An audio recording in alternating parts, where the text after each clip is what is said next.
Hey guys, in this video, we're going to be talking about how to download and install the Nando's application on your mobile device. So let's just get straight into the video.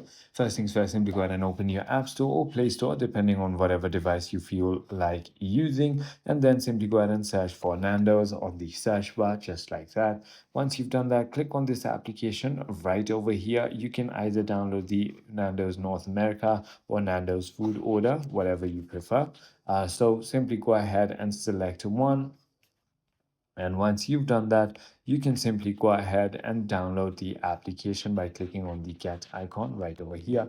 Once you've done that, it's going to simply go ahead and start downloading and installing onto your device, just like that. Once it is downloaded and installed, all you need to do is just click on the open button, and then you're going to be taken to this page and you can start making orders. I hope this video clarifies everything for you. If you have further more queries, feel free to comment down below, and I'll see you on the next one.